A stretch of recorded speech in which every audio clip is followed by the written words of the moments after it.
So I'm joined with Martin Luke Brown here in Porters in Cardiff, and it's a free event, which I think is a bit of a treat to come and see you, to be honest. How are you feeling? You excited to play? Yeah, man. Yeah, we good. Yeah, first time in Cardiff? No, it's like third or fourth or something. Now, I read on your Twitter that you had a bit of a rant about hotels not having biscuits with their tea and coffee. Are you staying over in Cardiff, and have you checked the situation out? No, I'm heading back to London, so but luckily I'll avoid the disappointment of that last one. I can understand the disappointment there. It's not great. It's not good. Now, your music's kind of like changed a little bit. Like 65 Roses was a beautifully written track, by the way. It's gorgeous. And Shadow and Light. And you've kind of gone in a bit of a different direction there with Into Yellow and Opalite. But I did see that it was kind of an experiment into Yellow. So how did that come about? Just in the studio, really. I've been, especially the last couple of years, I've been writing more and more in a sort of studio environment rather than at home with a piano. So I think naturally it's a bit more just experimental with sounds and pressing buttons and things. Yeah. So I think Into Yellow was the first song that I kind of wrote and thought, oh, this is a cool direction to explore. Yes. So I'm kind of going down that route for a bit. It's really nice because although like your sound's changed slightly, you've still got your vocals are very distinctive. You've got lovely soulful vocals on there, and the album artwork is fantastic. I love the visuals. Who kind of designed that? Me. Did you? That's amazing. Oh, should put that on the chin. That was me. It's beautiful. It's really nice. And Into Yellow reached 1 million streams as well. How did that feel when you saw that? Yeah, crazy actually. Like 1 million streams is obviously a really good thing for any song, but I think with that one, because it was particularly experimental and a little bit weird, it's not like your conventional song structure. It's kind of a couple of verses, a weird little plonky melatonin thing in the middle. So I'm really happy, but also really surprised. So I guess more happy. More happy. It's been good. Well, you're all over Spotify as well. You've been on loads of playlists, like for both tracks, really. But you are the face of the new bands playlist. So how does it feel to be on all these cool playlists on Spotify? It must be awesome. I mean, yeah, cool. Like it's great. I think Spotify is a great platform.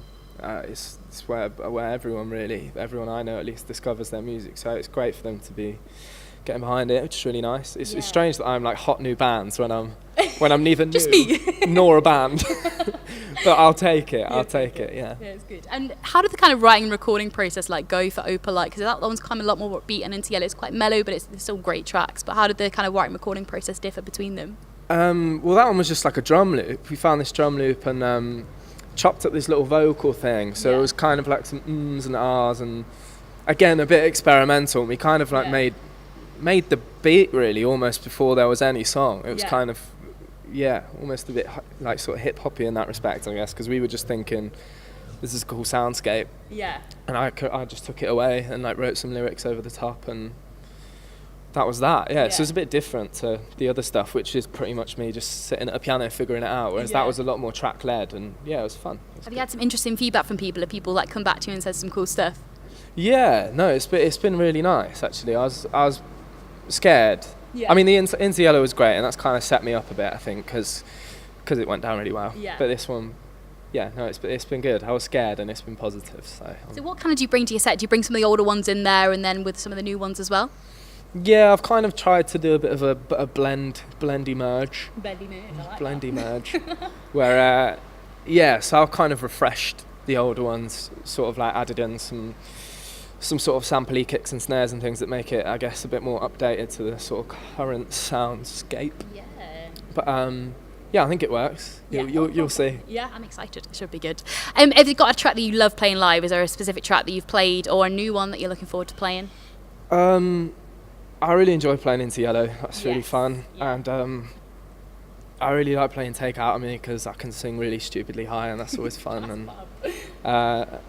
But no, all of it's really fun. I'm playing with a new setup tonight, so it's got all these loopy things and the vocoder and stuff. So, and that's still fairly fresh.